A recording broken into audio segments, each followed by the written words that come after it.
Welcome to MMA vs. Systema real sparring video. The first half is real MMA sparring, including against pro fighters and a champion MMA fighter in Japan, as well as a lot of bare knuckle sparring type training. I hope you guys will enjoy it. There I am intercepting his intention with crossface biomechanics against that pro pancrase fighter there.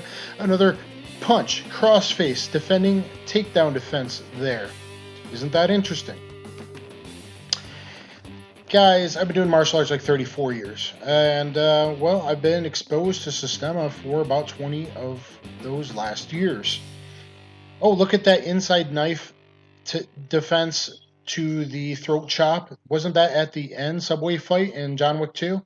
And kneeling down on the knees against a shorter Asian fighter, didn't we see that? Almost shot for shot exactly at the end of John Wick 3, as I filmed there with a shorter Malaysian guy in 2014. Here I am doing the flying squirrel defense people said would never ever work from Systema against a standing guillotine choke by a bigger heavyweight, Mima champion heavyweight fighter, purple belt in jiu-jitsu. Knows how to do guillotine chokes. Yes, I did. So you can too. Be open-minded, my friends. Try and learn a little bit. Here I am at Maha Sakurai's dojo in Tokyo, Japan.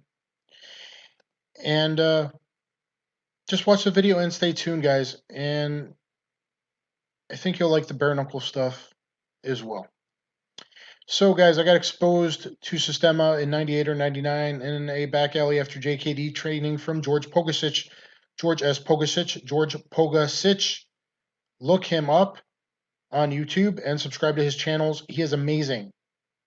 He's the last guy I'd want to fight in a dark alley or to the death. So, Systema is like a masterclass or PhD program to someone that already has their bachelor's. And you're talking to people that have even graduated high school.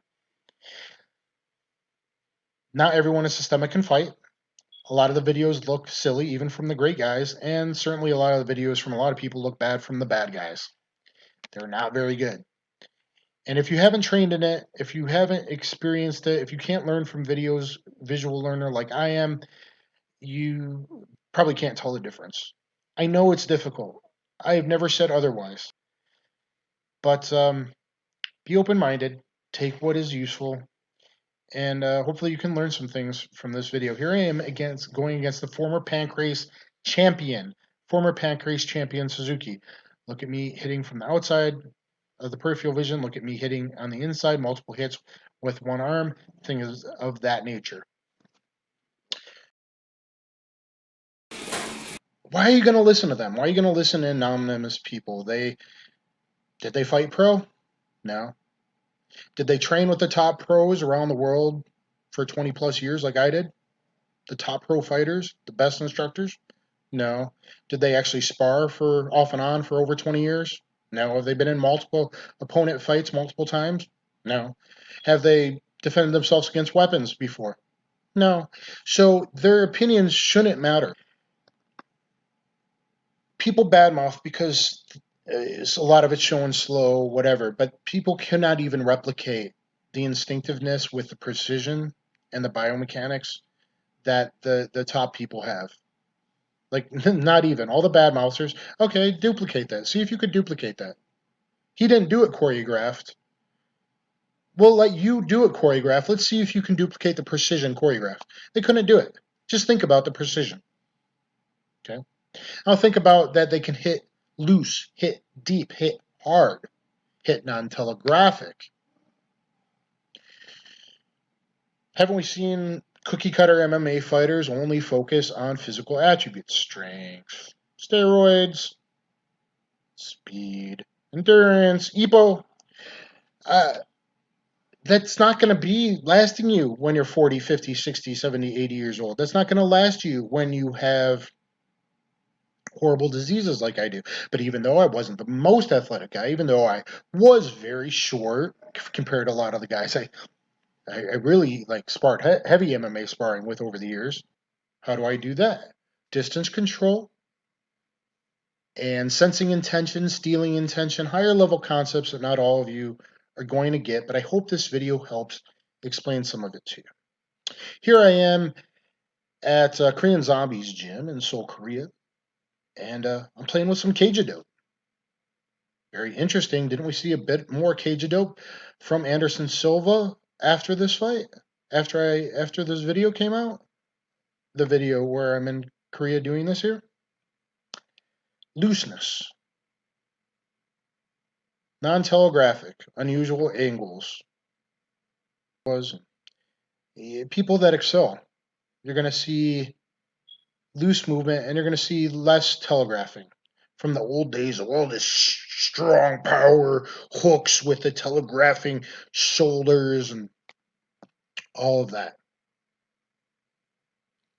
Guys, Systema is like a master class for the experienced martial artists. It's like a PhD program for someone that already has their bachelor's. Will most beginners get a lot out of it? No. Are there a lot of videos out there from people that have horrible balance and just are not very good martial artists? Yes. Does a lot of what I do look different? Yes. But except for the haters, and people hate what they don't know. What they can't understand, what's different.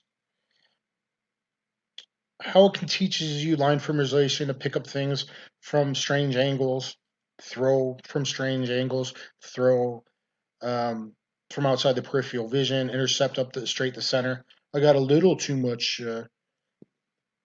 um, pressure in my body or whatever. I'd like to see them spar. I'd like to see them spar. They can't even go at this level, which some of you think is too light. There is ways of hiding strikes, even straight punches going from underneath the upward angle, outside in, like long hooks, like Fade War. Knocked a lot of dudes out with. He also had the nastiest ground and pound in Pride. Didn't Fedor whip outside the peripheral vision like I teach in my videos how to do Russian long hooks like Fedor Emelianenko? Video, guys, you might want to watch. Guys, if you like Systema, if you're interested more, if there's even more to it about that really applies to self-defense from angles from the side, from rolling off sucker punches with your shoulders, as you see me do here. Sometimes I get too sideways. That's on purpose. That's the practice. Systema breaking structure, KGB takedowns. That should get you, and that's especially interesting to maybe older judoka and aikido people. You'll see a lot of kazushi there, and about the body and the spine. Some of it's hard to explain if you haven't trained your whole life. This is just language to me since that's what I've done my entire life. So I hope you guys like this video. So yes, a lot is, you do see I mix in a lot of deflections and forearm blocks and things of that nature.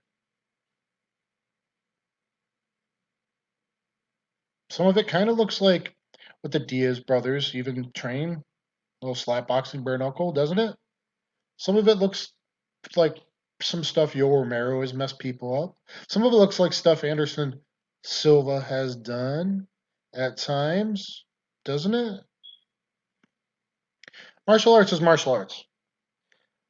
Stop being so worried about that style sucks. This, worry about you and how good you can get and take what is useful. I have been to a seminar, Vasiliev seminar, a couple days, and there was like 100 people there. Yes, 90 people there were delusional. They couldn't fight their way out of a paper bag. But there are 10 people there, including older, which is important. And some probably had backgrounds in martial arts, just like George did, just like Vladimir himself did. Those people had something real. I think they could adequately defend themselves.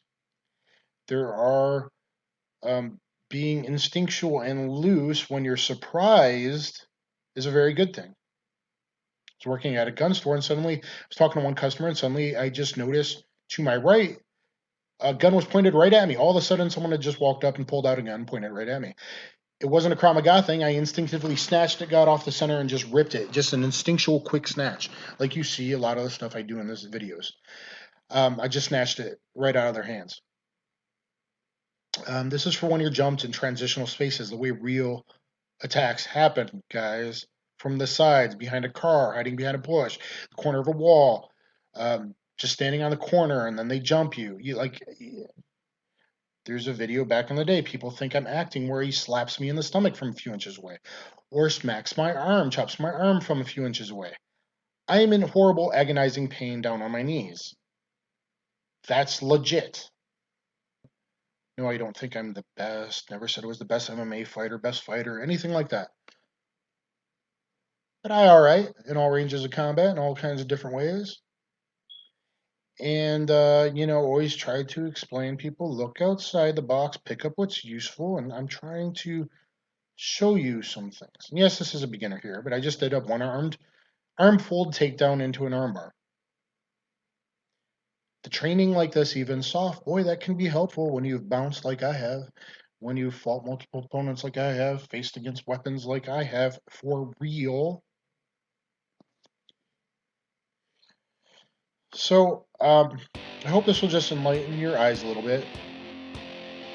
I think more people probably get more out of Systema, especially nowadays.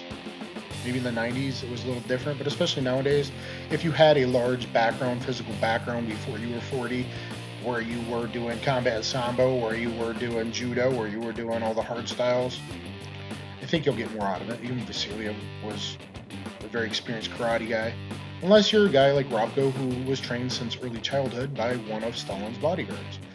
Or unless if you're in charge of the USSR's ballistic missile, interballistic missiles, entire program during the Cold War. Pretty important. You're a physicist, literally a rocket scientist, pretty smart guy in Kado that could, understand biomechanics and physics. So, no matter what martial art, shouldn't you try to take that and become better? Apply it?